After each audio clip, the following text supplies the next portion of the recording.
બોલીએ કૃષ્ણ કનૈયા. ભગવાને વૈરાટ સ્વરૂપ દર્શન યોગ 11મા અધ્યાયમાં કહ્યું છે, અર્જુન, ચોંબડાની આંખે જે કંઈ દેખાય છે તે બધું જ માયાનું સ્વરૂપ છે. ચોંબડાની આંખે ફક્ત ચામડું દેખાય છે. ઈશ્વર જોવા માટે, એની પ્રતીતિ કરવા માટે કે ઓળખવા માટે દદામી દિવ્ય ચક્ષુ, એ જ્ઞાન ચક્ષુ સિવાય ક્યારે ઈશ્વરને ઓળખી શકાતો નથી. એ માયા કુદરત તેરી અકલિત માયા, ભેદ કિને નહીં પાયા. જો સમજાશો હોય દીવાના, હોય મૂરખ કે ડાયા. બોલે તે નામ છે અને નામ તે ઈશ્વર છે.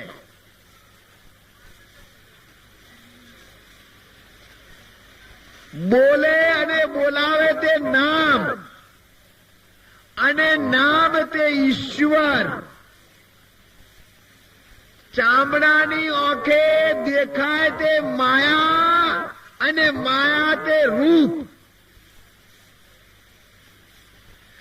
ઘસાય, ખવાય, પીવાય અને ગવાય, એનું નામ છે ગુણ અને ગુણ તે જીવ. નામ, રૂપ અને ગુણ એને બાદ કરો એટલે નીકળે જીવ, ઈશ્વર અને માયા. નામ, રૂપ, ગુણ, નાશ. ચોથું પદ અવિનાશ અને ચોથા પદના ભેદને જાણે તે હરિનો નાશ. અને એના જાણવા માટે સંતોએ કહ્યું છે, શ્યામળિયાની સાથે રે સુરતા તોલ રોલ છે.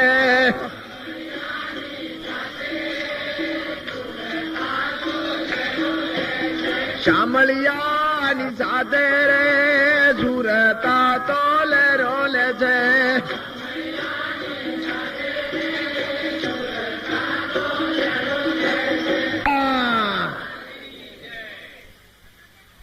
થોથા ને પોથા એ बाता संतो देखन की एगी कहने में नहीं आवे. मरने पहले जो मर जावे वो ही रस्ता पावे. भले પછી તમારી ઉંમર 5 વર્ષની હોય, 25 વર્ષની હોય કે ભલે 100 વર્ષની ઉંમર હોય, પણ ઉંમર અને જ્ઞાનને કંઈ લેવા દેવા નથી. એકવાર ગામડાઓમાં લોકાચાર જવાનું આવ્યું, ત્યારે ચાલતા જવાનું હતું. એ જમાનામાં સમી સાંજે બધા નીકળ્યા. પુરુષો પહેલા નીકળ્યા અને ત્યાર પછી બધું મહિલા મંડળ બહેનો નીકળ્યા. જ્યારે ગામના ગોંદરે આવ્યા ત્યારે એમણે નક્કી કર્યું કે આ બધા આવ્યા છે, પણ હજુ સમજુમાં નથી આવ્યા. તો સમજુમાં વગર નહીં ચાલે. નવા ગામમાં વ્યવહારની કોણ સમજ આપશે? સમજુમાને લઈ આવો. ત્યારે એક બેન કે સમજુમાં આવે નહીં આવો. કેમ? પહેલથી કેવું પડે. તો તમે જાઓ તો ખરા. એક બેન આવી, બા તમે હાલો ને, બધા તમારી વાટ જોઈને ગોદરે બેહી રહ્યા છે. એ કોઈ ના આવે, હેડતા પગલે હવે ડાપણ કરવા આવ્યા છો. સમજુમાં 100 વર્ષો કાઢ્યા છીએ.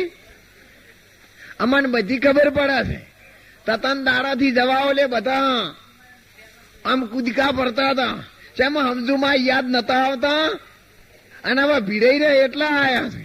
નથી આપવું જવો તમે તાર. બેન તો પાછી આવીને સમજુમાં ના આવ્યો.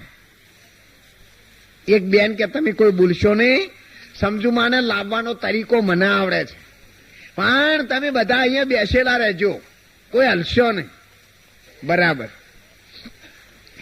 બેન પેલા એના વાડામાં ગઈ, 2-4 પૂળા હાથમાં લઈ આવી ઘાસના. સમજુમાં નજીકમાં બેઠેલા હતા. એ સમજુમાં હું એને લક્ષ્ય ના આલ્યું અને છૂટા ઢોરણ નાખે. અરે આ ઢોરાને ચાર નાખવાનું ને એ ચારના પોટલા ને ઘાસ લાવવાનું ને રોધવાનું ને બધું અમારા ઘરવાળા અમને હું પૂછે. અને આ મેલ્લા વાળાને સમજુમાને લઈ જવાનું. આ 3 દાડાથી કામ મને સોંપેલું છે. ટાઈમ વગર નવરાશ વગર હું ક્યારે કહેવા જાઉં? લાખ રૂપિયાનો ઠપકો આવશે મારે. સમજુમાં આપણે હો. હવે મારે અત્યારે શું મૂઢે કહેવા જવું? બધા હેડ્યા. સમજુમાની પાસે આવી આ બેન. સમજુમાં બહુ ખોટું થઈ ગયું છે.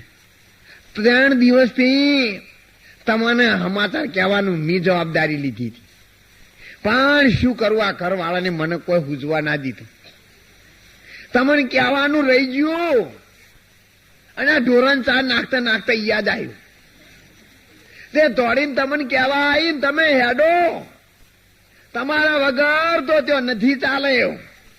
અને તમે હોય ને તો જ આ વાત બને, નહીતર બનેવી નથી. બા તમારા વગર શું થાય તમે કહો?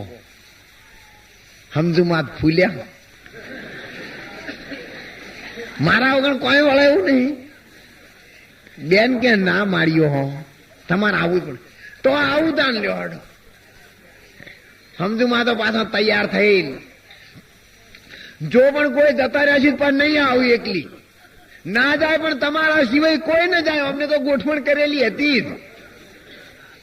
સમજુમાં તો ધીરે ધીરે આવીને ગામના ગોદરે જો આ નથી ગયા કોઈ હો કહેવા માંડ્યા. જાઓ કન જાઓ તાણે મારી થઈ થઈને દોડીને આયા તા. જે નહીં ગયા હોય ગોદરે હોમાં ગામના ખબર ના પડે, ડાપણ થઈ ગયા છે આજકાલના મોય. આદુ ના હતા હડતાઈ જાય તરત વાળો બોલે, તરત વાળો બોલી જેમ 3 ભવન ડોલે. ત્યારે સમજુમાં મોરી થઈને નીકળ્યા. સામેના ગામ પહોંચી ગયા. પુરુષો પેલા ગયા ગામમાં. બહેનો પાછળથી જાય. ગામના ગોદરે પરોડીએ પહોંચી ગયા. હું હમી હોતી હેડેલ પરોડીએ પહોંચ્યા ધીરે ધીરે. ગામના ગોદરે એક મોટો વડ ઉભેલો હતો અને તેની નીચે એક જમાત વાળાનો હાથી હતો. ઓલા બૈરા બધા નાની ઉંમરના હતા. એમણે કોઈ દી હાથી જોયેલો નહીં. ત્યારે એકબીજાને પૂછવા લાગ્યા, આવું શું છે? કોઈને કહ્યું નહીં. ત્યારે એક બેન બોલી કે આપણે શા માટે મૂંઝવણ અનુભવવી પડે?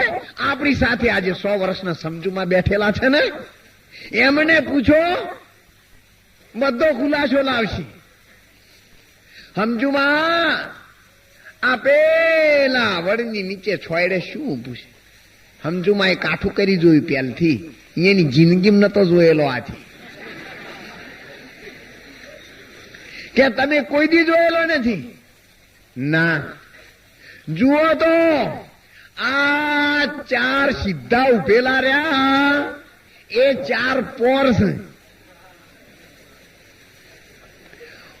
આગળ પરોળિયું લબડે છે, ઝલક ઝલક.